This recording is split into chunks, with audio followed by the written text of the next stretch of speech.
Before we get to the very ugly poll for Anthony Albanese, I want to go back to something Greg Sheridan just touched on. I've said quite often that Aboriginal activists have been playing with fire by linking their supposed cause with the Palestinian one.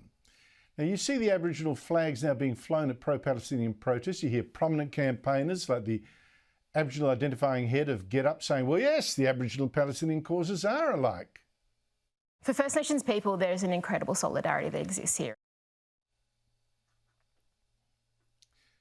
But now, and inevitably, it's got even more explicitly dangerous, with one Aboriginal group, the Black People's Union, posting this message from a proscribed Islamist terror group, the Marxist Popular Front for the Liberation of Palestine, calling for action. The message calls on supporters of Palestine to intensify their struggle against Israel's allies, singling out especially embassies, like the American one in particular.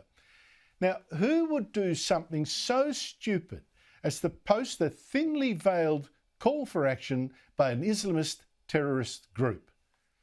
Well, in this case, it's the Black People's Union, which is led by these two people, Kieran Stewart Ashton and Leah House, who is with the ACT Human Rights Commission, if you could believe that.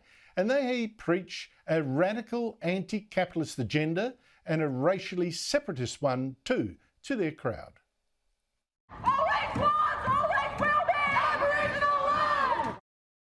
That's one thing I've got really against Labor's Voice debate. It gave people like this and other race warriors a platform, including on the ABC.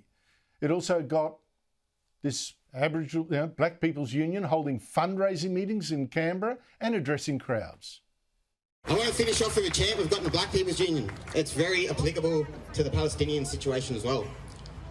It goes, land back, liberation, end colonial occupation.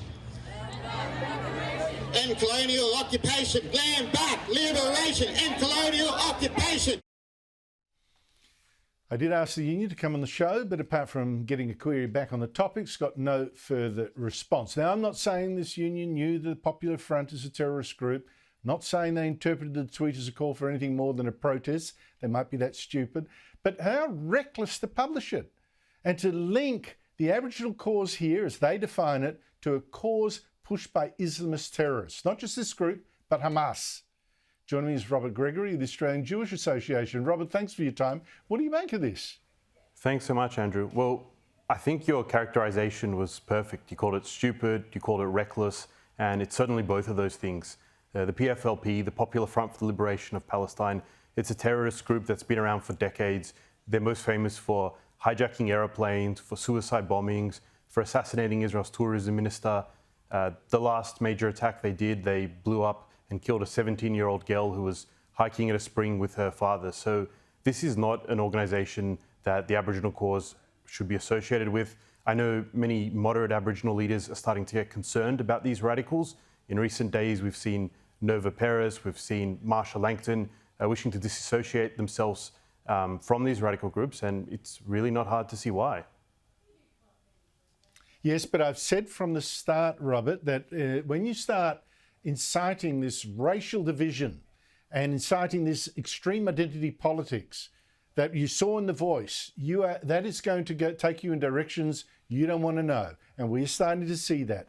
Palestinian activists making this direct link between Aborigines here and Palestinians there. You know, we had one activist wearing the Palestinian one, wearing a pin on the ABC with the flags of both causes entwined.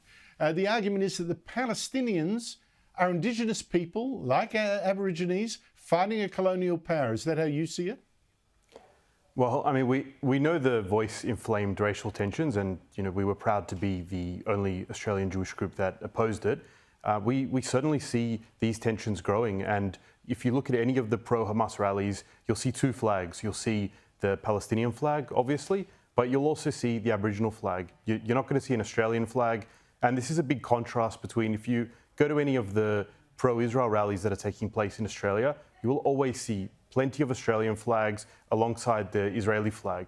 And my organisation, the Australian Jewish Association, we have one gimmick, and that's an Australia and an Israel flag that we wear together. So I think by radical Aboriginal activists associating themselves with the Palestinian cause, they're not doing their cause any favours. It's not in the remote communities. They're not behind this. But it's the radical inner city absolutely, activists. Robert Gregory, you are so right, and thank you for drawing my attention to this one. Robert Gregory, Australian Jewish Association, thank you for your time.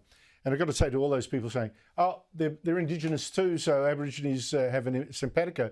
In fact, Jews were in the Jerusalem area long before the Palestinians, right? The big temple on the mount there, that's actually built on the ruins of a Jewish temple that was built there 1,000 years more.